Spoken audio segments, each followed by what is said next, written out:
They hijacked the interstellar gateway. They forgot a human grandfather was still in the maintenance shaft. The hum of the interstellar gateway usually sounded like a choir of angels, but today it groaned like a dying beast. Arthur Pendergast adjusted his grip on the rusted wrench, the metal biting into his calloused palm with a familiarity that felt more like a handshake than a tool. He had been crawling through these maintenance shafts for 40 years, long before the Galactic Coalition had even bothered to slap their shiny, glowing interfaces over the guts of the station. To the invaders currently commanding the bridge above, this place was a technological marvel, a nexus of light and gravity manipulation. To Arthur, it was just a leaky faucet that had finally decided to burst.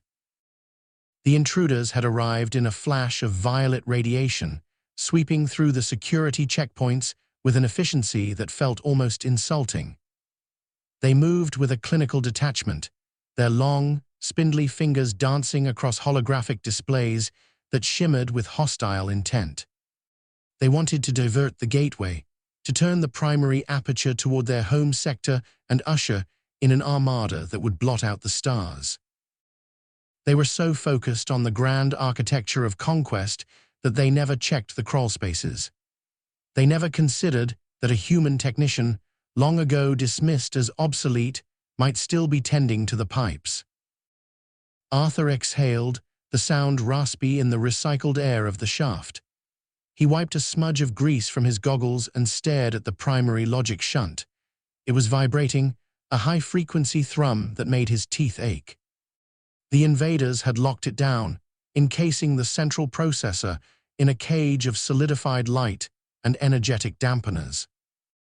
It was a brilliant piece of engineering designed to stop any digital interference. If you tried to hack it from a console, the system would fry your neurons before you could blink. But the invaders were thinkers of math and light. They were not people who knew the temperamental nature of a steam-pressurized valve. Arthur reached out and pressed his ear against the cold casing of the shunt. He didn't need a diagnostic readout to know what was wrong. He could feel it in his bones. The gateway was fighting the lock. The internal gyros were spinning at 3,000 revolutions per minute, trying to compensate for the sudden, artificial drag imposed by the invaders. He pulled a small, manual striker from his tool belt. It was an ancient thing, a simple piece of tungsten steel designed for seating stubborn bearings.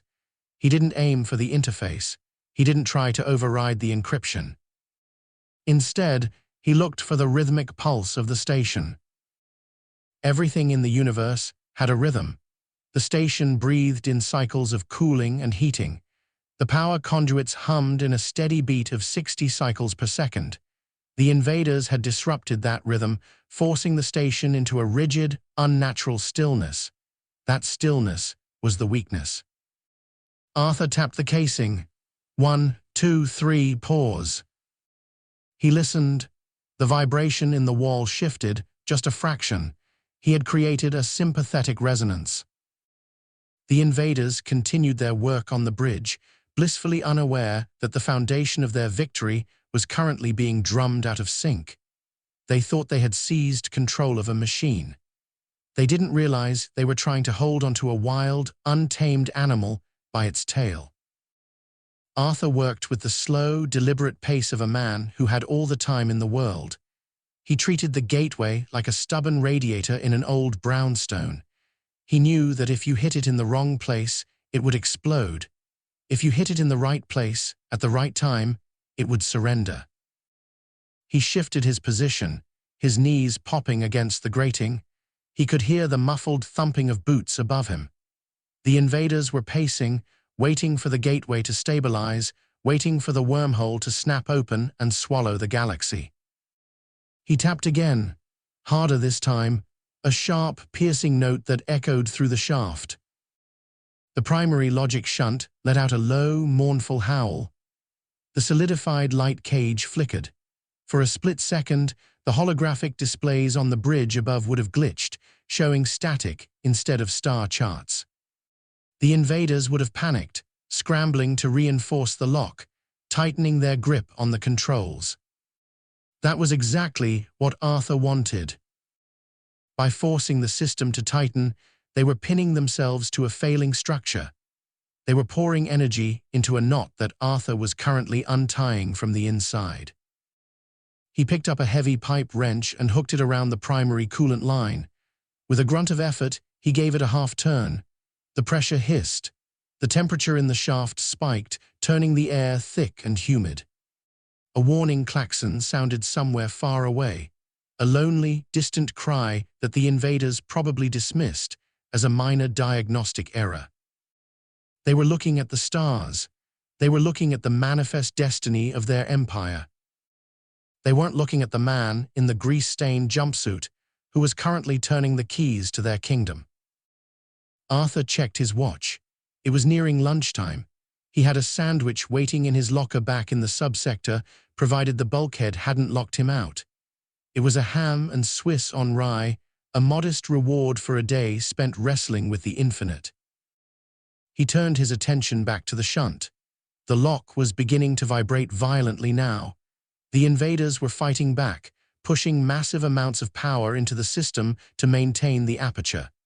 They were creating a bottleneck of energy that the station was never built to contain. Arthur smiled. He didn't need to break the lock, he just needed to make it too hot to hold. He pulled a small canister of volatile lubricant from his belt and sprayed it into the intake valve of the primary dampener.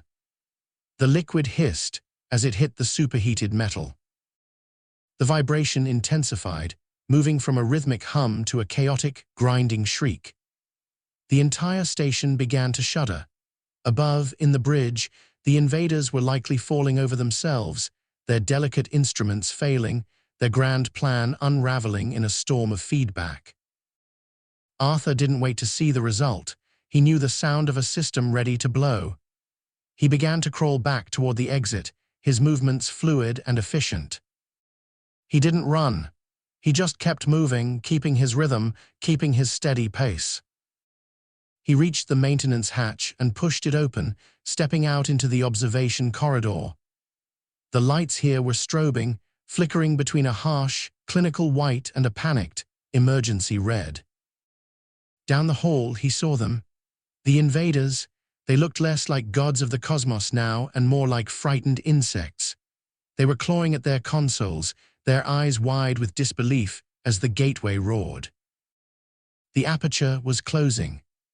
The massive ring, meant to serve as a doorway for an army, was collapsing inward, the power drain creating a vacuum that dragged everything toward the center. Arthur walked past them. He kept his head down, clutching his wrench, a ghost in the machine. They didn't even see him. They were too busy staring into the abyss they had accidentally created. He reached the heavy blast door that led to the service tunnel. He typed in his code, the old manual override. The door slid open with a screech of protested metal. He stepped inside and hit the seal button. The explosion behind him was muffled, a distant rumble that shook the floor plates beneath his feet.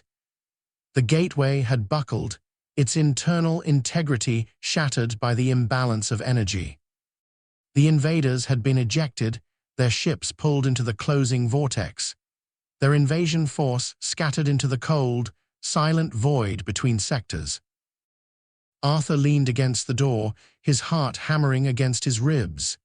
He felt the familiar, dull ache in his lower back. He walked down the long, dimly lit tunnel toward the canteen. He was hungry. The work was done, and the gateway would need a complete overhaul, a job that would keep him busy for the next decade. It was just another Tuesday. The realization that settled over him was simple, yet profound. We spend so much time looking at the horizon, waiting for the next great catastrophe, that we forget the world is held together by the quiet people who keep the gears turning. The universe is vast, and the threats are often terrifyingly grand. But even the most powerful engine has a bolt that can be loosened, a rhythm that can be interrupted, and a caretaker who knows exactly how it works. If you ever find yourself at the mercy of something too big to fight, don't look for the weapon. Look for the wrench. Find the rhythm, wait for your moment, and remember that even the strongest lock is just a mechanical problem waiting for the right hand to turn it. Now, go and find the things in your own life that are humming when they should be still. Find the pressure points that need a gentle, steady hand. Don't wait for the grand collapse. Start fixing the small leaks today. The hum of the station returned to its standard, soothing frequency. It was a deep, resonant sound that Elias felt in the soles of his boots. He took a slow breath, letting the adrenaline subside, replaced by the familiar, stubborn calm of a man who still had work to finish. The Xylanthian ship was long gone, a tiny, retreating spark against the velvet black of the void, but the station itself was still littered with the evidence of their intrusion. Elias walked toward the main viewport, his boots clicking rhythmically against the floor grates. The damage was superficial, but annoying. Scorch marks marred the bulkhead, and there was a persistent, high-pitched hiss coming from a breached coolant line in the upper sector. He pulled his tablet from his belt. The glass cracked from the earlier vibrations and tapped a few commands. The station's diagnostics flashed green. The invaders had tried to bypass the core, but they had failed to account for the secondary manual overrides that humanity had built into the architecture decades ago. They were too focused on the software, too obsessed with the digital ghost, completely missing the physical bones of the machine. He paused by the maintenance terminal. A small, blinking light indicated a lingering error in the gravity stabilizers. He reached up, opened the panel, and began to work. It was satisfying, simple labor. He tightened a bolt, recalibrated a sensor, and the groaning of the floor plates ceased instantly. He moved through the hallways with a measured pace. The corridors were quiet now, but he knew that at any moment the rescue fleets from the inner colonies would arrive. They would see the station, see that it was intact, and they would ask questions. They would look for the heroes, for the soldiers, for the brilliant engineers who had turned the tide. They wouldn't look for the old man who had been fixing a valve in Sector 4, and that was exactly how Elias wanted it. As he worked his way toward the engineering bay, he encountered a section of the outer bulkhead that had been severely warped by the Xylanthian tethering clamps. It was a structural nightmare, a twisted piece of alloy that defied standard repair protocols. Most technicians would have ordered a full section replacement, a job that would take weeks of fabrication and specialized drones. Elias studied the metal, squinting his eyes. He saw the tension lines, the way the alloy had buckled under the stress of the magnetic grip. He reached into his kit and pulled out his thermal torch.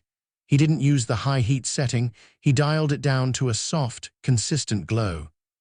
He began to heat the metal, not to melt it, but to coax it back into shape.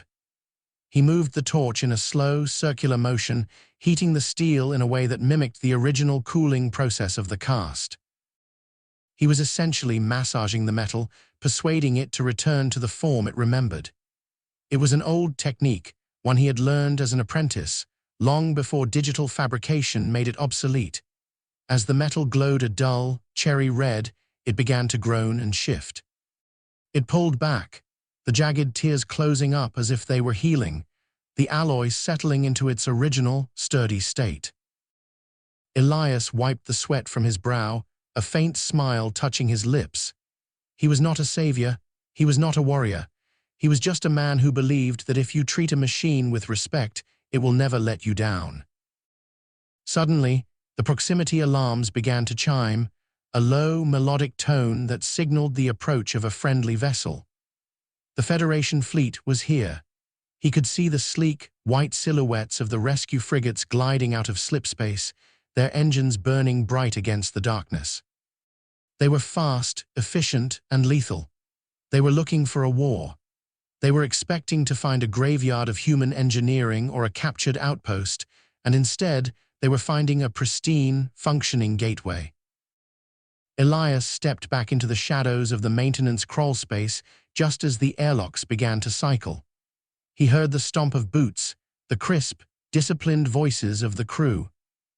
They were searching for the source of the distress signal, for the engineer who had triggered the emergency override. He watched from behind a grate as a group of officers swept into the command deck. They were young, their uniforms pressed and sharp, their faces etched with the seriousness of a military operation. They looked at the console, their eyes widening in confusion. The data logs were clean, the gateway was stable, and the Xylanthian signatures had been wiped from the system. One of the officers, a woman with the silver rank insignia of a commander, ran her hands over the console. She looked puzzled, her brow furrowed. She turned to her subordinates, speaking in a low voice that echoed in the quiet chamber. She asked how it was possible. She asked who had cleared the buffer, who had triggered the manual override. She looked at the terminal, then at the empty room, her eyes searching for a trace of the person who had been there. There was nothing, save for the faint scent of ozone and the steady, rhythmic hum of a perfectly balanced station. Elias leaned back, sinking into the darkness of the shaft. He felt a deep sense of peace. The job was done. The gateway was open. The people who were supposed to be here would soon be arriving, and the station would continue its work, unaffected by the chaos that had just unfolded. He looked at his hands, calloused and stained with grease. They had built this, and they had kept it running. The galaxy was vast, dangerous, and constantly changing, but the foundations, the ones built with human hands and human heart, would always remain. He began to crawl again, back toward his bunk in the lower levels. He was tired, and tomorrow was a new day. There would be more valves to tighten, more sensors to calibrate, and more rhythms to follow. The universe was a complicated place, full of monsters and machines, but for Elias, it was simply a home that needed taking care of. He drifted off to sleep, the low hum of the station acting as his lullaby, confident in the knowledge that no matter how hard they tried to hijack the future, the past, and the people who held it, would always find a way to stay in control. In the end, you don't need to be the loudest voice in the room to make the biggest impact. You just need to be the one who knows how things work, and more importantly, why they matter. The world belongs to those who show up, who do the work, and who refuse to let the noise of the universe disrupt the quiet, steady beat of a job well done. When you feel overwhelmed by the complexity of the world, remember that every massive structure is held together by small, deliberate actions. Find your own rhythm, stay focused on the task in front of you, and never underestimate the quiet, persistent power of simply doing your job. If you find yourself in a position where you feel helpless, look for the manual override. Look for the simple solution that everyone else has forgotten. It is usually there, waiting for someone with the patience to find it and the courage to pull the lever. Don't forget to like, comment, and subscribe for more incredible stories. Hit the bell icon to stay updated on our latest uploads.